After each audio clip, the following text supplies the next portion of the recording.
మహిళలు ఇంటి వద్ద ఉంటూ ఎలాంటి వ్యాపారాన్ని ప్రారంభిస్తే బాగుంటుంది అనేది ఈ వీడియోలో మనం ఒకసారి డిస్కస్ చేస్తే బిజినెస్ ప్లాన్స్ చూద్దాం. ఈ మధ్యకాలంలో ఫుడ్ బిజినెస్కి చక్క డిమాండ్ ఏర్పడిందని చెప్పొచ్చు.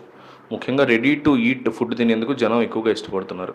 ఈ నేపథ్యంలో బిర్యానీ పాయింట్ ఏర్పాటు చేయడం ద్వారా మీరు చక్కటి ఆదాయాన్ని పొందే అవకాశం ఉంటుంది. బిర్యానీ అనగానే చాలామంది ఇష్టపడే ఆహార పదార్థం అని చెప్పొచ్చు.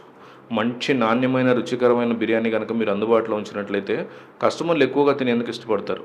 ఈ మధ్యకాలంలో బిర్యానీ పాయింట్లు ఎన్ని ఉన్నా కూడా నాణ్యమైన రుచికరమైన తక్కువ ధరలో లభించే బిర్యానీ తినేందుకు జనం ఎక్కువగా ఇష్టపడుతున్నారు. మీరు బిర్యానీ పాయింట్ స్టార్ట్ చేయాలనుకున్నట్లయితే ముందుగా జనసమర్థం ఎక్కువగా ఉండే ప్రాంతంలో షాప్ ఓపెన్ చేయాల్సి ఉంటుంది. ఆ తర్వాత మీరు బిర్యానీ తయారు చేసేందుకు ఒక కిచెన్ ఏర్పాటు చేసుకోవాలి.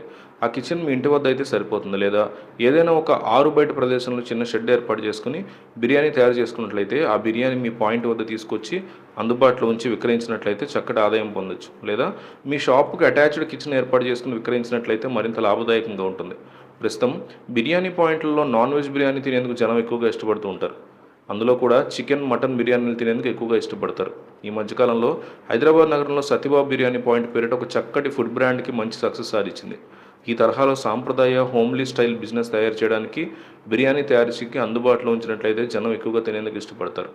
ఎలాంటి ఫుడ్ కలర్స్ వాడకుండా నాణ్యమైన సన్ఫ్లవర్ ఆయిల్ వాడి మంచి నాణ్యమైన చికెన్ మటన్ ఉపయోగించి బిర్యానీ చేసి విక్రయిస్తే చక్కటి సేల్స్ అందుకునే అవకాశం ఉంటుంది. ఇక సోషల్ మీడియా ఇన్ఫ్లుయెన్సర్లు కనుక కూడా మీరు చక్కటి ప్రమోషన్ అందుకోవడంతో పాటు మంచి సేల్స్ లభిస్తాయి. ఈ వ్యాపారం ప్రారంభించడానికి అతి తక్కువగా 50,000 రూపాయల లోపు ఖర్చు అవుతుంది. పెట్టుబడి కూడా చాలా తక్కువ. రోజు కనీసం 5,000 రూపాయలు సంపాదించుకునే అవకాశం ఉంటుంది. అనుభవం ఉన్నవారు కూడా ఇదే చెప్తున్నారు. సో వీలైనంత ఎక్కువగా బిర్యానీ పాయింట్ పెట్టే ప్రయత్నం చేయండి.